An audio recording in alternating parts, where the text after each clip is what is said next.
Hello friends, welcome to my channel Lakshmi Polineni. ఇప్పుడు మనము vegetable soup చేసుకుందామండి. వర్షాకాలంలో వేడివేడిగా సూప్ తాగాలనిపిస్తుంది కదండి.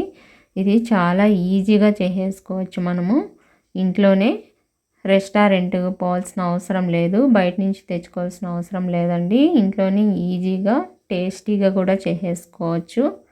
చాలా ఈజీగా కొత్తగా నేర్చుకునే వాళ్ళు కూడా చాలా ఈజీగా చేసేసుకోవచ్చు అండి. మనము ఇంకెందుకు ఆలస్యము, ఇప్పుడు ఎలా చేసుకోవాలో చూద్దాము. స్టవ్ పైన ప్యాన్ పెట్టుకునేసి 1 టేబుల్ స్పూను బటర్ వేసేసుకుందామండి.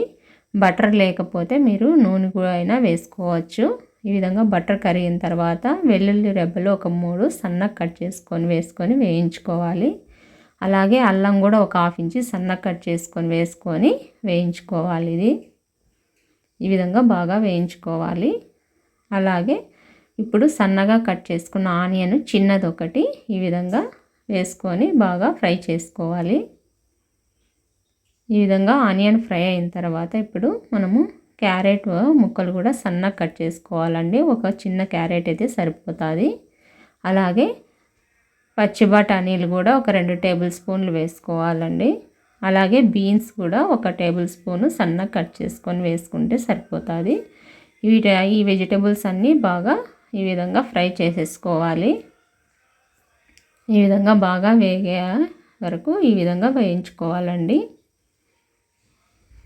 ఇప్పుడు మనము సాల్ట్ 1 టేబుల్ స్పూన్ వేసేసుకొని బాగా మిక్స్ చేసేసుకుందాము. అలాగే ఇప్పుడు మనము సన్నగా కట్ చేసుకున్న టమాటా ముక్కలను కూడా వేసేసుకుందామండి. మనకు ఒక టమాటా అయితే సరిపోతుంది, చిన్నది. ఈ విధంగా అన్నీ బాగా మిక్స్ చేసుకున్న తర్వాత వాటర్ ఒక 1/2 లీటర్ వేసేసుకుంటే సరిపోతుందండి. నేను ఒక 5 కప్పులు సూప్ కోసము వేసుకుంటున్నాను. మీకు ఎంత కావాలో సూప్ దాన్ని బట్టి క్వాంటిటీ తీసుకోండి. ఇప్పుడు మూత పెట్టేసుకునేసి ఇదంతా బాగా బాయిల్ అయ్యేలాగా ఉడకబెట్టుకోవాలండి. ఈలోపు మనము ఒక కప్పులోకి కార్న్ఫ్లోర్ ఒక 3 టేబుల్ స్పూన్స్ తీసుకునేసి వాటర్ వేసేసుకునేసి బాగా కలుపుకోవాలండి, ఉంటలు లేకుండా. ఈ విధంగా వాటర్ వేసేసుకునేసి ఉంటలు లేకుండా బాగా కలుపుకొని పక్కన పెట్టేసుకుందాము.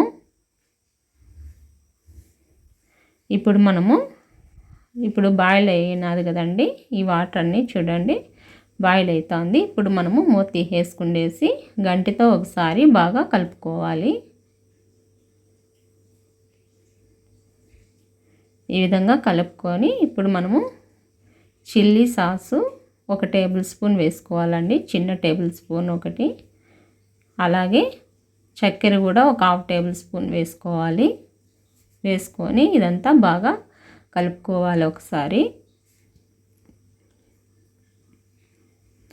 ఈ విధంగా కలుపుకున్న తర్వాత ఇప్పుడు మనం ముందుగా కప్పులో కార్న్ఫ్లోర్ బాగా మిక్స్ చేసుకున్నాం కదండి, దీన్ని ఇందులోకి వేసేసుకునేసి గంటితో కలుపుతూ ఉంటే మనకు చిక్కబడుతుందండి. సూపు దగ్గరకు వస్తుంది చూడండి, అప్పుడే మనకు తెలుస్తుంది చిక్కదనము వచ్చింది. ఈ విధంగా కలుపుకుంటే సరిపోతుందండి మనకు. ఇప్పుడు మనము మిరియాల పొడి ఒక 2 టేబుల్ స్పూన్లు వేసుకున్నానండి. నేను చిన్న టేబుల్ స్పూన్తో, పెద్ద టేబుల్ స్పూన్తో అయితే 1 టేబుల్ స్పూన్ వేసుకునేసి ఈ విధంగా బాగా మిక్స్ చేసుకోవాలి. చూడండి ఈ విధంగా బాగా తెరులుతుంది అది సూపు. ఇప్పుడు స్టవ్ ఆఫ్ చేసేసుకునేసి ఒక 1/2 నిమ్మ చెక్క పిండేసుకుందాం ఇందులోకి. అలాగే సన్నగా కట్ చేసుకున్న కొత్తిమీర కూడా వేసేసుకునేసి ఒకసారి బాగా కలుపుకుందామండి. మీకు ఇంకా స్ప్రింగ్ ఆనియన్స్ ఉంటే కనుక సన్నగా కట్ చేసుకొని వేసుకుంటే చాలా టేస్టీగా ఉంటుంది. నా దగ్గర లేవు కాబట్టి నేను ఈ విధంగా చేస్తున్నాను. అంతే అండి, ఎంతో ఈజీగా సూప్ రెడీ అయిపోయింది మనకు. చాలా ఈజీగా టేస్టీగా కూడా ఉంటుందండి. ఇప్పుడు మనము సర్వింగ్ బౌల్లోకి తీసేసుకొని సర్వ్ చేసేసుకుందాము.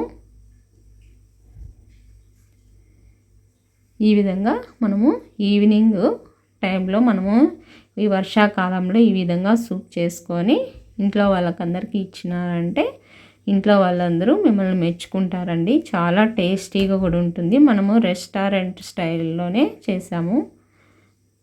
రుచికి ఏమాత్రం తగ్గదండి, చాలా టేస్టీగా ఉంటుంది. మీరు కూడా ఒకసారి ఈ విధంగా ట్రై చేసి ఎలా వచ్చిందో నాకు కామెంట్ చేసి చెప్పండి. నా ఛానల్ కనుక మీకు నచ్చినట్టయితే సబ్స్క్రైబ్ చేయండి, షేర్ చేయండి, లైక్ చేయండి. మరిన్ని వీడియోలతో మీ ముందు ఉంటాను.